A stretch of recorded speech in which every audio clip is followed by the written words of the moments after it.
Vamos à palavra de Deus. Abra sua Bíblia lá em Oséias, no livro do profeta Oséias. Livro do profeta Oséias. Se você quiser abrir no capítulo 10, fique aí um pouquinho para que você entenda o que nós vamos falar hoje. Eu quero fazer um breve resumo. Olha, a palavra sumiu. Resumo daquilo que o livro do profeta Oséias fala. O livro do profeta Oséias é muito rico em detalhes, é muito rico em profecia, é muito rico em juízo, é muito rico em muitas coisas que nos remetem não só à época de Oséias, mas aos nossos dias. E durante essa semana, logo domingo à tarde, me veio esse versículo na cabeça e todo dia eu acordei com esse versículo na cabeça. Acho que Deus está querendo falar comigo. Então, já que Deus está querendo falar comigo, Deus também pode falar com a igreja através disso, amém? Então nós vamos ouvir o que Deus tem para falar. O livro do profeta Oséias, irmãos, é um livro bem interessante. O profeta Oséias, ele está classificado entre os profetas menores. Não é porque ele é menor em seu valor, mas é por causa da quantidade de profecias que foram ditas pelo profeta Oséias. Os profetas maiores são Isaías, Jeremias e Daniel, que até se encaixa um pouquinho nos profetas maiores, mais Ezequiel, mas depois vem aqueles livros proféticos menores, com menor quantidade de profecias. Por isso eles são profetas menores. E Oséias está encaixado nesse livro dos profetas menores. Só para os irmãos entenderem, eu não pretendo falar sobre todo o livro, mas vou dar aqui só uma geral, um conhecimento teológico bíblico para os irmãos do que é o livro do profeta Oséias, e depois nós vamos entrar no assunto. Os capítulos 1 ao 3 descrevem um casamento um tanto quanto interessante de Oséias com uma mulher chamada Gomer. O versículo 2 do capítulo 1 diz assim: o princípio da palavra do Senhor por meio de Oséias. Disse, pois, o Senhor a Oséias: vai, toma uma mulher de prostituições, olha só, e filhos de prostituição, porque a terra certamente se prostitui, desviando-se do Senhor. Deus manda Oséias ir e se casar com uma mulher de prostituição, ou, traduzindo no nosso linguajar mais próprio, uma prostituta, uma mulher de vida fácil. Essa mulher teve 3 filhos. Os filhos são sinais proféticos para o povo de Israel. Jezreel, o primeiro filho, que significa Deus espalha. O segundo filho se chama Lo-Ruama, ou não compadecida, se referindo a Deus que não se compadeceria de Israel numa situação de juízo. O terceiro filho se chama Lo-Ami, não meu povo. Vocês não são meu povo, vocês se desviaram de mim. O amor perseverante de Oséias durante todo o livro pela sua esposa, pela Gomer, pela adúltera, simboliza o amor inabalável de Deus por Israel. Os capítulos 4 em diante, até o 14, contém uma série de profecias que mostram o paralelismo do casamento entre Oséias e Gomer e a sua infidelidade, e Deus e Israel e a sua infidelidade. Quando Gomer abandona Oséias e vai à procura de outros amantes, de outras pessoas, ali representa o papel de Israel ao desviar-se de Deus e procurar outros deuses. A degradação de Gomer representa a vergonha e o juízo de Israel. Agora, Gomer, esse livro é tão interessante, depois se você ler, é curto. Você vai ver que ela cai como escrava e vai parar no mercado de escravos. E apesar de tudo que ela havia feito a Oséias, Oséias vai lá para comprá-la de volta. E esse resgate, ao resgatar Gomer, do mercado de escravos, Oséias demonstra o desejo e a intenção de Deus em restaurar o seu povo Israel. O livro enfatiza muito forte esse fato, porque por Israel ter desprezado a Deus, desprezado o amor de Deus, desprezado a sua chamada ao arrependimento, o juízo de Deus viria a Israel. Existe um paralelo muito forte, muito duro entre esse livro de Oséias, essa história de Oséias e Gomer, e a igreja dos dias atuais. O interessante é que no meio de toda essa atividade profética, todo esse eu te amo e eu vou te julgar, todo o amor demonstrado e o juízo previsto, parece que Deus faz uma vírgula no meio do livro. Parece que Deus para um pouquinho para falar algo que seria possível acontecer se o povo se humilhasse diante da sua presença.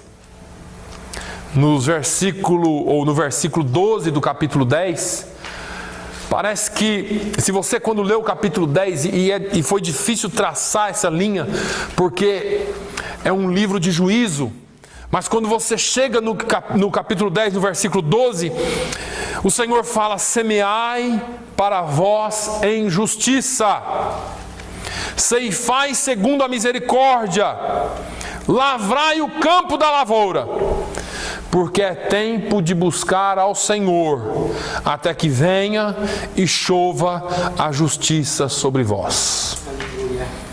O livro fala de um tempo muito difícil, trabalhoso, em que o povo se desviara da presença do Senhor. Da mesma forma, eu vejo que hoje a igreja, ou aquilo que deveria ser igreja, ou aquilo que deveria ser chamado povo do Senhor, ou aquilo que deveria ser chamado crentes ou cristãos, se desviaram da presença do Senhor. São poucos, é um remanescente, são poucas pessoas que permanecem firmes. Mas nesse momento, Deus toma a palavra, e eu acredito que Deus fala a esse remanescente, a essas poucas pessoas, a essas poucas ovelhas que ainda são fiéis ao pastoreio do Senhor, e Ele fala essa palavra, e Ele oferece essa palavra de consolo, mas também de orientação. Nessa palavra existe uma promessa, mas existe algo a ser feito. Nunca virá, irmãos, uma promessa vazia de algo que eu e você precisamos fazer. O Senhor sempre dará uma promessa, mas essa promessa, ela sempre, na maioria das vezes, será condicional. Olha, eu vou te abençoar, mas você precisa fazer tal coisa. E não é porque Deus troca, é porque aquilo que nós podemos fazer, Ele não vai fazer. Hoje pela manhã aqui, o pastor citou o primeiro milagre de Jesus e a obediência daqueles homens, mas Jesus falou o quê? Encha as cuias, encha as talhas de água. E às vezes nós esperamos que Deus faça tudo, né? Pode ser que eles pedissem assim: já que o Senhor vai fazer o milagre, então vai chover água dentro das talhas. Aí nós vamos ver que o Senhor é Deus mesmo. Mas aquilo, o trabalho que Ele deu para você fazer, você precisa fazer. Aquilo que Ele mandou você fazer, é seu papel fazer. E depois Ele transforma a água em vinho. Mas água você vai ter que trazer nas costas, meu irmão.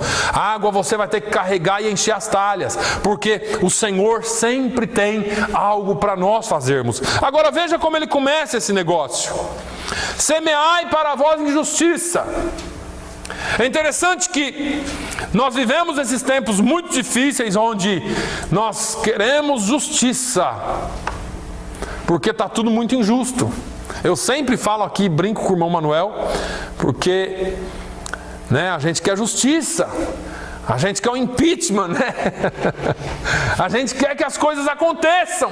Nós vemos a situação do nosso país e do mundo, e a gente quer que aconteça justiça, a nossa justiça. O Senhor, Ele nos faz ver alguma diferença. Eu sempre falo para os irmãos que o importante da Bíblia é a gente conseguir entender o que Deus está falando para nós, aplicação diária. O que é essa justiça? Semeai para vós injustiça. Primeira coisa que eu vejo aqui, irmãos, é que nós precisamos semear. E semear significa trabalhar, semear significa se doar, semear significa vir e oferecer algo.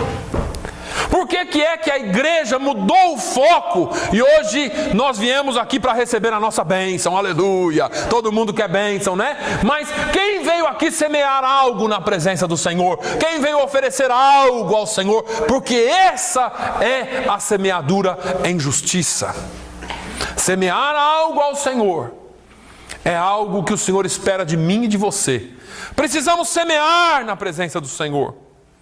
Muitas vezes, e ontem eu estava conversando com o Murilo e a gente procurando música nova para introduzir, porque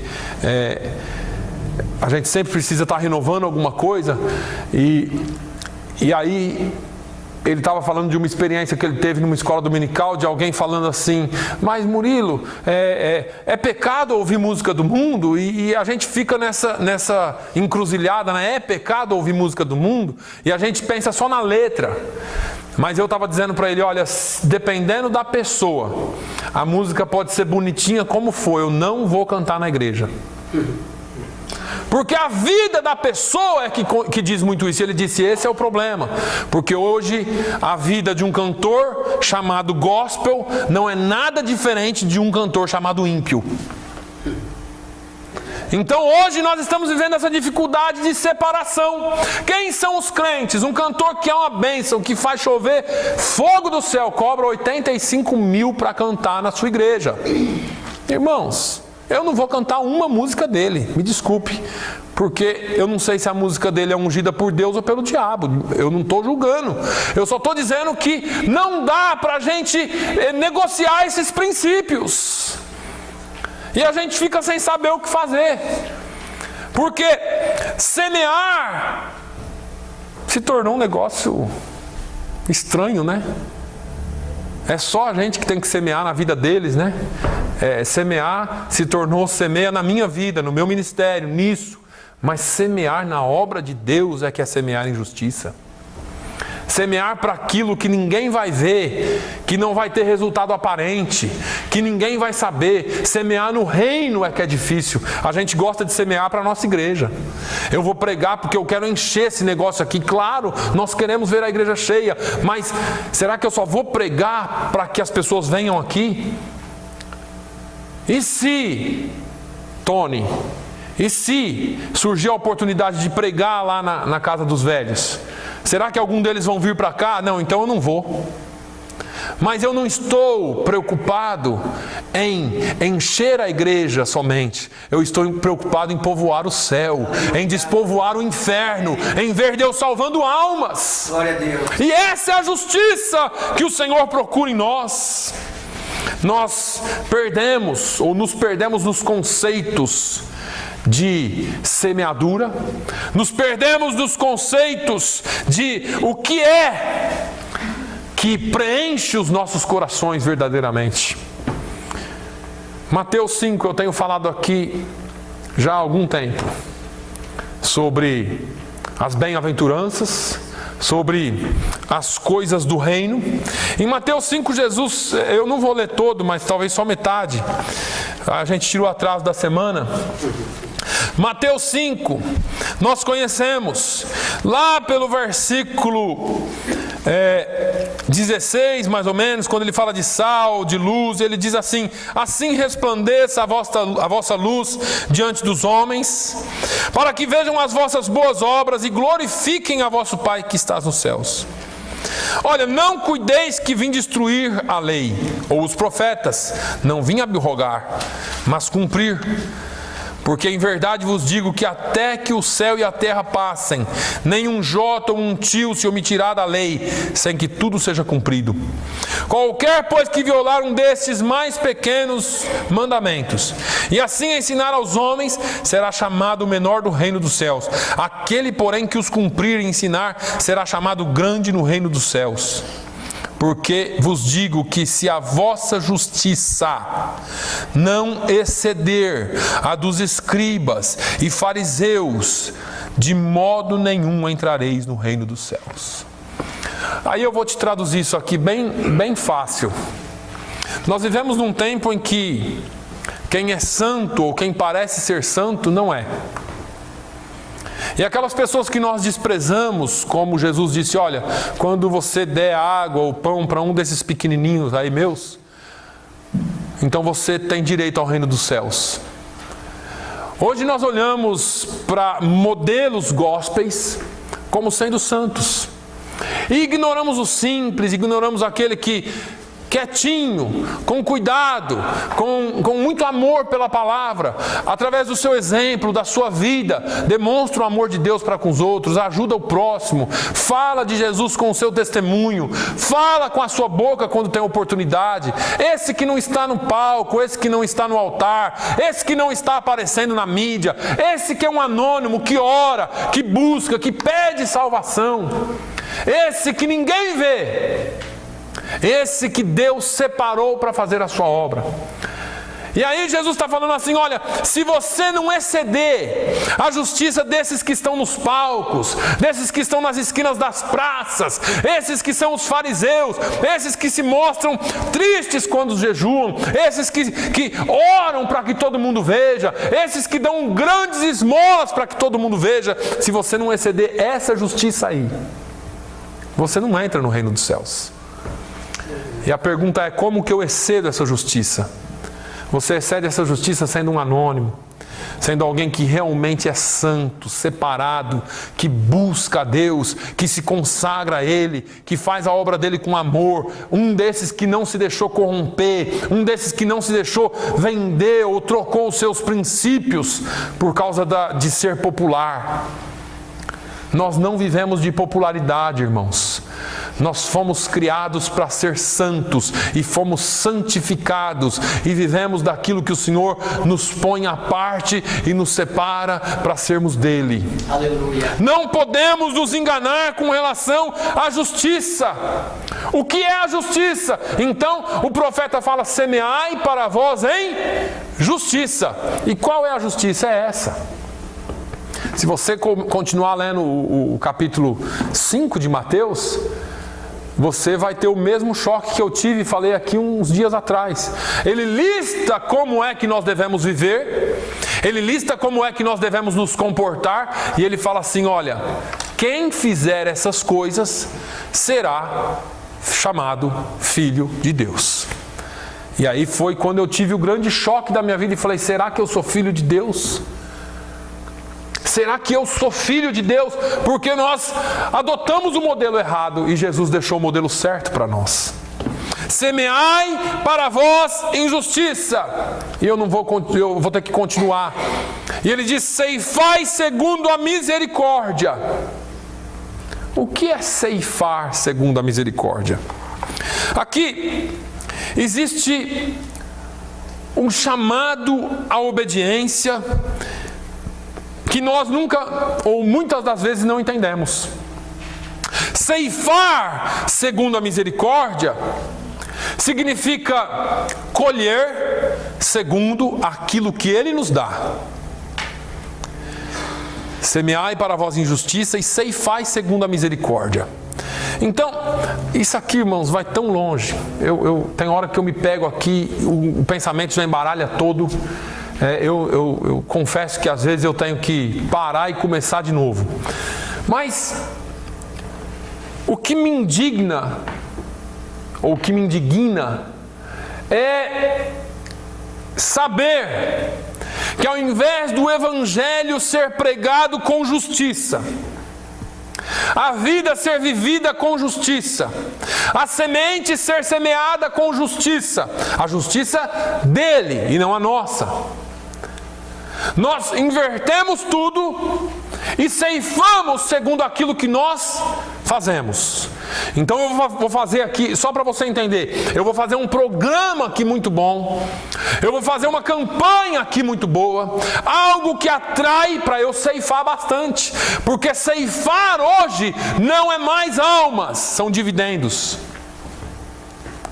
Isso é muito sério. Quantos membros tem na sua igreja? Se reúne com um pastor. Ele vai falar assim para o outro pastor: quantos membros tem na sua igreja? Você fala: tem 500. Quanto que está rendendo? Eu não tenho nenhum medo de dizer isso aqui. Mas esse é o papo. Essas são as conversas. E eu fico me perguntando: será que eu caí no negócio errado? Será que eu caí de paraquedas no lugar errado? Porque, é claro, administrativamente você tem que ter isso em mente. Porque para quem paga um aluguel, para quem paga o mortgage de um prédio, isso é uma questão administrativa que não deveria de maneira nenhuma entrar na misericórdia da ceifa do Senhor. Ceifai segundo a misericórdia. Eu entendo aqui que Deus está falando assim: olha, pode ser difícil, pode ser de um por um, mas quando eu for te dando, eu vou te dando para que esse fruto permaneça. Não pode ser algo passageiro, não pode ser uma explosão, tem que ser algo que cresça com saúde, porque isso é ceifar segundo a misericórdia. Quando Jesus estava com os discípulos, lá em Mateus, no capítulo 9, no versículo 35, no versículo 35 em diante, ele disse assim: e percorria Jesus todas as cidades e aldeias, ensinando nas sinagogas deles, e pregando o evangelho do reino, e curando todas as enfermidades e moléstias entre o povo. E vendo as multidões, teve grande compaixão delas, porque andavam cansadas e desgarradas, como ovelhas que não têm pastor. Para aí um pouquinho. Quem aqui é discípulo de Jesus? Responda para você mesmo. Quando nós somos discípulos, nós aprendemos com o mestre. E nós oramos as nossas orações, que eu sempre falo egoístas, e nós esquecemos de orar pela vontade do Pai. Qual é a vontade do Pai? Salvação de almas? O reino dele sendo propagado? Ou que você se enriqueça, ou que você tenha isso, ou que você tenha aquilo, ou que Deus te dê tal coisa ou tal coisa? A vontade do Pai, ela será cumprida na sua vida. Agora veja bem, será que você já orou por compaixão? Ou deixa eu traduzir melhor, será que você um dia já disse assim: Senhor, já que eu sou seu discípulo, eu quero ser como tu és, coloca compaixão em mim pelas almas? Ou será que nós estamos olhando para as pessoas e estamos falando assim: isso é lixo? Nós nos damos a esse trabalho de chamar a criatura de Deus de lixo. Isso não presta, isso não vale nada, aquilo não tem jeito, aquilo lá. E nós decidimos de quem é que nós vamos ter misericórdia. A Bíblia diz que Jesus olhou para a multidão. Com certeza não era a igreja. Com certeza não era os palácios, com certeza não eram as casas de governo, os grandes restaurantes. Era aquele povo pobre e sofrido que estava seguindo a Jesus, porque viam nele uma esperança. Jesus olhou para as multidões e disse: estão tudo perdido, estão tudo sem pastor, estão tudo desgarrado. Aquilo mexeu com o coração de Jesus. E aí ele disse aos seus discípulos: a seara é grande. Sabe o que ele está dizendo aqui? Tem muita gente para ser salva. Sabe aquele lixo? Aquele que não presta? Aquele que você não dá nada para ele? Aquele que você diz que não vale nada? Sabe aquele lá? Está lá para ser salvo. Eu amo a todos eles. A seara é grande, mas os ceifeiros são poucos. Não tem muita gente interessada nesse negócio. É o que ele está dizendo. Não tem muita gente preocupada com gente. Nós nos preocupamos com os nossos umbigos. Nós nos preocupamos conosco mesmo. Não tem muita gente preocupada com gente. Ele disse assim: olha, rogai, pois. Jesus está falando conosco. Ora, se ajoelha, se prostra, pede, implora a Deus que mande ceifeiros para a sua seara. Ele está dizendo assim: precisa de mais gente ter compaixão. Precisamos de mais gente com amor por almas. Precisamos de mais gente que perca tempo com almas, que gaste tempo com almas, que realmente se preocupe com vidas e não somente com coisas. Eu acho que a igreja se perdeu em algum ponto. A igreja como um todo. Porque o altar busca riqueza, enquanto que a igreja também busca.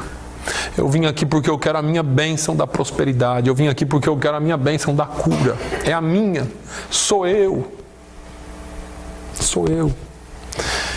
E a pergunta que eu faço para você é a seguinte: se Deus não te curar, e se Deus não te abençoar financeiramente, e se Deus não te der aquela bênção que você tanto espera, e aí, o que você vai fazer?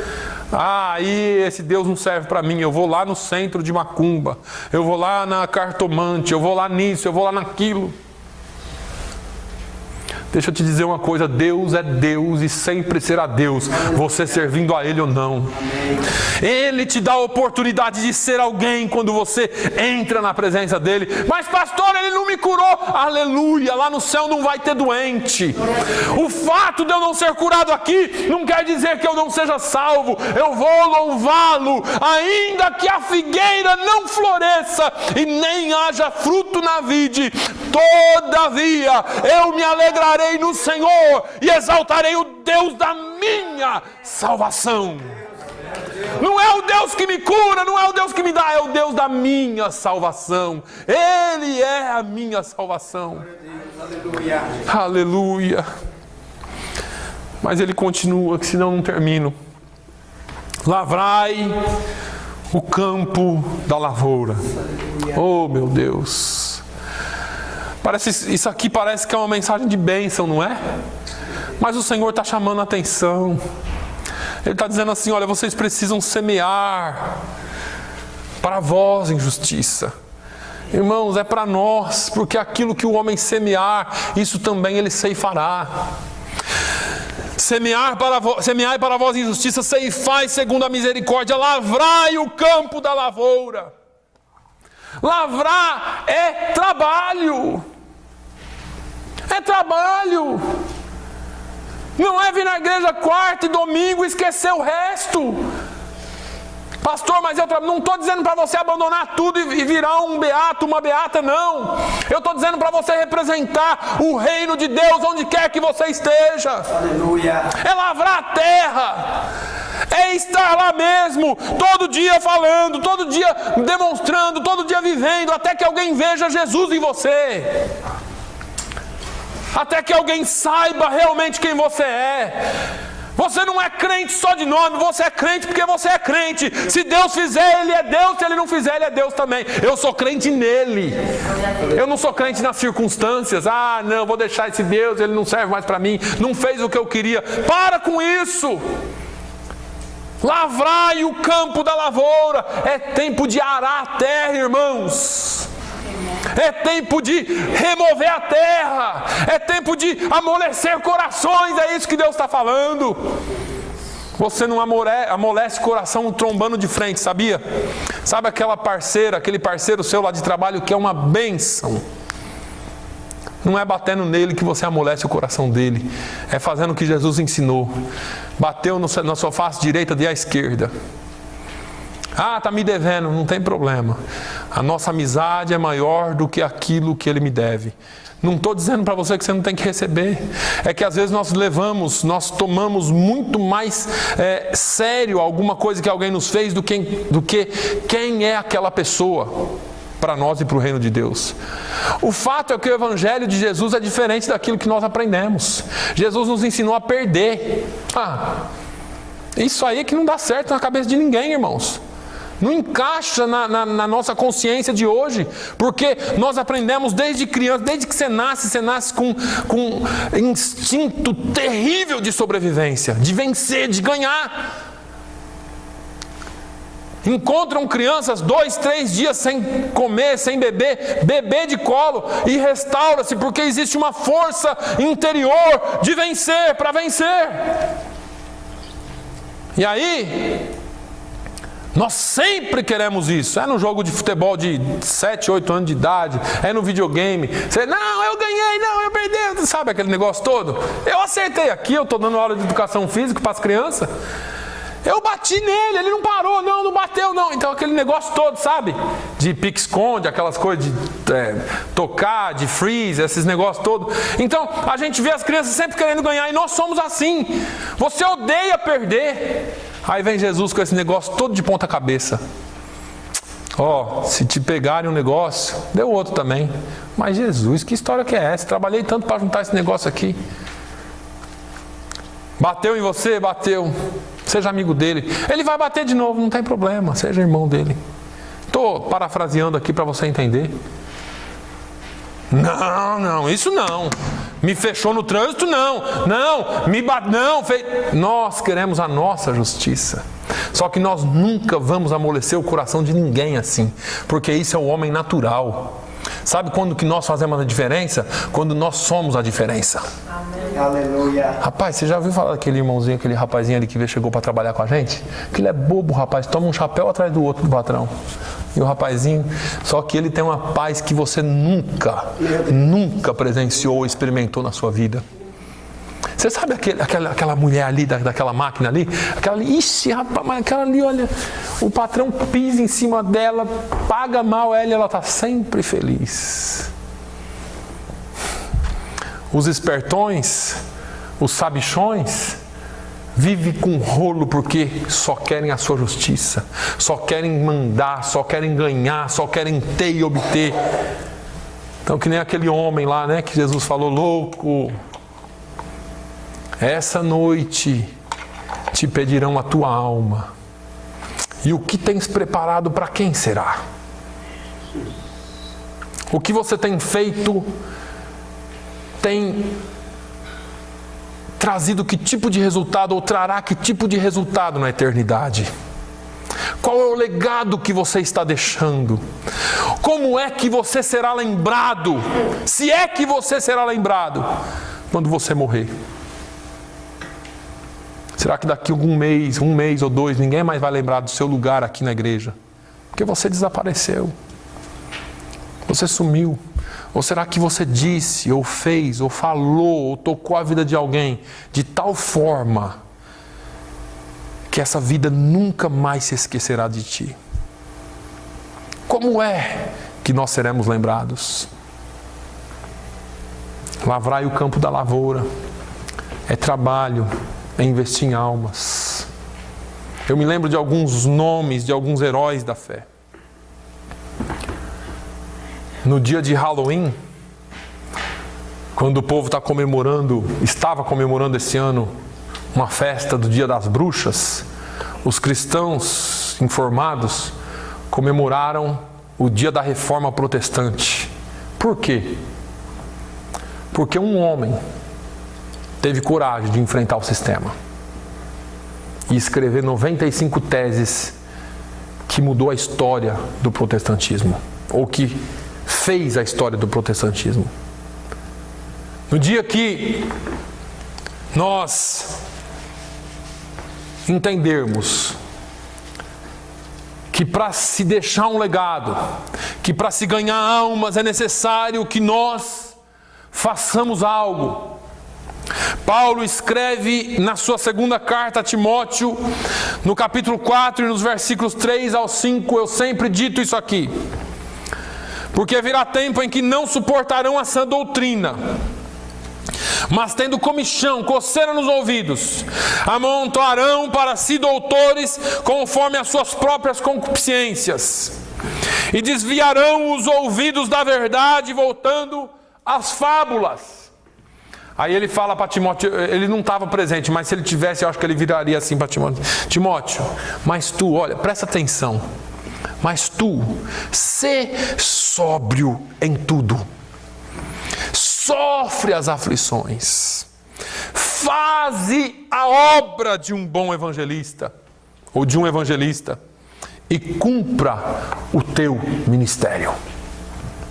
É isso que Deus espera de todos nós. É difícil, não é fácil, vai ser trabalhoso, todo mundo vai estar contra. Assim, mas você, rapaz, daquela igrejinha ali, você daquele povinho não cresce, não sai do lugar. Pode até ser, mas eu sei para onde eu estou indo, e você sabe. Que indo o quê, rapaz? Eu quero gozar as bênçãos de Deus aqui. A Bíblia diz que eu desfrutarei o melhor dessa terra. E ele não sabe que aquilo não era para ele, né? Enganaram ele. Lavrar o campo não é fácil, irmãos. Lavrar o campo é a parte mais pesada do negócio. A gente gosta da mais mansa, né? Vem aqui pro domingo que a gente ora para Jesus encher esse negócio aqui, vai ser bênção. Tem que lavrar. Tem que dar a cara a tapa, como diz os outros aí, o ditado aí. É a parte mais difícil. O que acontece é que a igreja lavra tão superficialmente que ela não consegue quebrar o solo endurecido para baixo. Então é superficial. Aí você joga a semente naquilo, nasce, daqui a pouco murcha e está tudo certo. Morreu. Cadê fulano? Sumiu. Cadê esse cara? Não está mais. Cadê? Sumiu tudo. Mas quando a gente lavra a terra fundo, porque lavrar, o Manuel, alguns outros aqui mais antigos, sabe que é lavrar a terra com cavalo, aquele aparelho, aquele ferro de lavrar a terra, arado, o cavalo, 1 ou 2 cavalos puxando o arado, e você lá, aquele negócio tem que ir fundo, né? Você tem que fazer força para ir. É o cavalo que está puxando, mas você tem que... O Manuel tinha que subir em cima, né, Manuel? Você tem que afundar o negócio lá no fundo para ele fazer força para baixo, para cavar fundo, para arar fundo. Aí os crentes não querem esse trabalho não, deixa os cavalos puxando, porque toda igreja tem 1 ou 2 cavalos. É como toda empresa, tem uns que carregam os pianos e tem outros que tocam o piano, e tem aqueles seus pares que deveriam estar carregando, mas eles sobem em cima do piano para você carregar. E aí tem uns 2 cavalos ou 3 puxando e o resto ali numa boa, só vai cavalo, vai. E tá tudo bem. E aí o arado fica assim, né? Só risca o chão. Aí vem depois os semeadores semeando. E aí a semente cai ali e fala: nossa, vai dar fruto. Vem aquela chuvinha, chove, nasce, o primeiro sol queima tudo e já era. Não tem raiz. O solo está endurecido embaixo. Nós precisamos arar profundamente, e isso é trabalhoso, irmãos. Esse negócio de arar profundamente é trabalho pesado. Não é para qualquer um. É para aquelas pessoas que realmente se importam com transformação interna de outros. É para aquelas pessoas que se importam em pegar no pesado. O problema é que a igreja se desgarrou do comprometimento com a palavra de Deus. Nós nos comprometemos com outras coisas. Nós amamos outras coisas, eventos, campanhas, chás, cafés. Mas nós não gostamos muito dos estudos bíblicos, nós não gostamos muito das reuniões de oração. E a gente começa a se adequar e se moldar tanto ao sistema do mundo, que a gente fala: será que precisa mesmo disso? Pra quê, rapaz? Parece louco, fica ajoelhado orando 3 horas. Pra quê? Que doideira. Todo mundo reúne numa casa e cada um ora um pouquinho e depois ali come um bolo e tal. Pra que esse negócio de orar? Esse bando de crente fanático falando sozinho, dando glória a Deus. Uns outros falam umas línguas lá que a gente não conhece, faz aquelas loucuras. Ah, meu Deus, estou fora desse negócio, né? E a gente vai assim. Mas o próximo passo, ele diz assim: porque é tempo de buscar ao Senhor, até que venha e chova a justiça sobre nós. Não importa o quão difícil seja, É tempo de buscar ao Senhor, porque existe promessa para aqueles que buscam. Até que venha e chova, até que venha e chova a justiça sobre vós. Não é tempo de grandes ajuntamentos. Não é. Não é tempo de grandes movimentos. Não é tempo de grandes envolvimentos com pessoas. Nós estamos num tempo de quebrantamento, onde a igreja precisa se quebrantar diante do Senhor, onde a igreja precisa buscar ao Senhor e se arrepender. Eu falei aqui algumas semanas sobre 2 Crônicas 7:14. É interessante que essa pregação que fala de oração é muito apreciada, mas é pouco respondida. A pregação de 2 Crônicas 7:14 tem mais de 2.000 visualizações no YouTube. E aí a gente começa a querer contar o sucesso de uma pregação por isso, mas ela é muito pouco apreciada. Porque nós gostamos de falar sobre oração, mas não gostamos de orar. Gostamos de falar sobre buscar a Deus, mas não gostamos de buscar a Ele. Deus fica em último lugar na fila de busca do ser humano. Buscamos nossos empregos, nossos interesses, nossas coisas, nossos negócios, nossos trabalhos, tudo que diz respeito a nós. E claro, a nossa diversão, o nosso momento de descanso, que é merecido segundo nós. E não buscamos a Deus, porque Deus pode ficar em segundo plano, terceiro ou quarto, ou até não ficar. Na nossa lista de prioridades, Deus não está. E eu falo como um todo. Deus não faz parte, mas Ele diz assim: se o meu povo, sabe quem que é o povo dele? Esse que se chama pelo meu nome. Então os crentes, sabe? Se os crentes, se os cristãos, se aqueles que dizem que são o meu povo, se humilhar e orar e buscar a minha face e se converter dos seus maus caminhos, então eu ouvirei o seu clamor dos céus e perdoarei os seus pecados e sararei a sua terra. Ah, esse lugar está ruim demais. E aí é uma reclamação em cima da outra. Está perigoso, está isso, está aquilo. Mas nós não estamos fazendo o que o Senhor mandou fazer. É tempo de buscar ao Senhor. É tempo de se humilhar. É tempo de orar. É tempo de buscar a face dEle. É tempo de se converter. É tempo de se arrepender. Jeremias 33:3: clama a mim e responder-te-ei, anunciar-te-ei coisas grandes e firmes que você nem imaginava que existia. Você não sabe, está lá para você. Clama e você vai ter. Buscar-me-eis e me achareis, quando me buscardes de todo o vosso coração. Jesus disse: pedi e dar-se-vos-á, buscai e encontrareis, batei e abrir-se-vos-á, porque aquele que pede recebe, e o que busca encontra, e o que bate abrir-se-lhe-á. Quem aqui serve um Deus poderoso, o Todo-Poderoso?